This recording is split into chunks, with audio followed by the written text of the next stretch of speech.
Hi, my name's Patricia Stevens. I'm a Newcastle City guide and an amateur historian with a particular interest in women's history.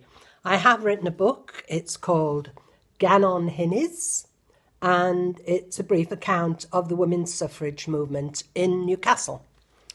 But today, for International Women's Day 2021, I wanted to talk to you about a particular woman who comes from Cramlington. Her name is Elisabeth Sim. And Elisabeth Sim is born Elizabeth Emma Dodds in Cramlington in 1871, when Cramlington was still a mining village. She's born into a very poor area called Shank House. Her father is a miner and two of her older brothers go on to be miners. Her eldest brother, however, becomes a school teacher, and this is the route that Elisabeth follows. Becoming a pupil teacher was actually a way out for working class girls to achieve professionalism. And Elisabeth follows that route and becomes a school teacher in Cramlington. She then marries a man from Cramlington called Matt Sim, who is actually born in 1869. Matt Sim at the time works for the co-op in the draper's department. They marry and Matt has various other jobs. They move away from Newcastle and live in the northwest. They then come back and live in the Ashburton area of Gosforth. And Elisabeth becomes involved in the trade union movement, the labour movement and the women's suffrage movement. She is very active in all of those areas.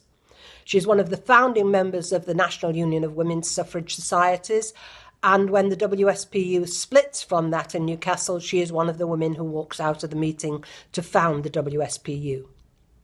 But she's never particularly happy with these organisations.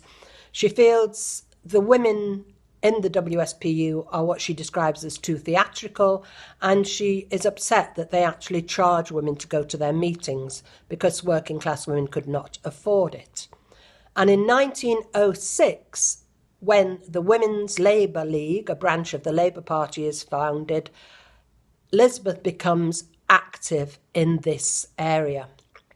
She is actually at the same time writing for a newspaper. Her husband Matt becomes a Labour Party organiser and starts the Northern Democrat, which is a left-wing newspaper in Newcastle. And Elisabeth writes a column for this under the name of Ledron.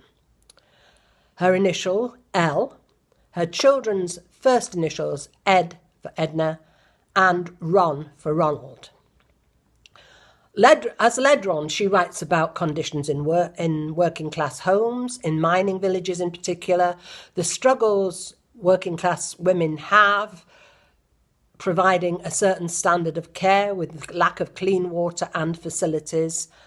And she writes about why women are not involved in politics and encourages women to be involved in politics. One of the things she actually says is that women are not involved in politics because men don't do their fair share of the housework. As an organiser for the Women's Labour League, Elisabeth is incredibly active. She travels from the Scottish borders down to Richmond, opening and organising new members. And it is said that she opened round about 20 branches of the WLL. Briefly, a little photograph of Elisabeth. And we also have a picture of a branch of the Women's Labour League in Bolden celebrating a Christmas party and welcoming the Gateshead branch. As an organiser for the Women's Labour League, Elisabeth is involved in concerns about poverty. She organises a breakfast for poor children and about conditions in sweatshops, and she writes about these as well, and at one point is concerned that if the Labour women are sewing items to be sold to raise funds for the Labour Party, could they be seen as being in a sweatshop? She writes extensively about all of these things, and there is a great deal of her correspondence still available. She campaigns throughout the war for the Women's Labour League.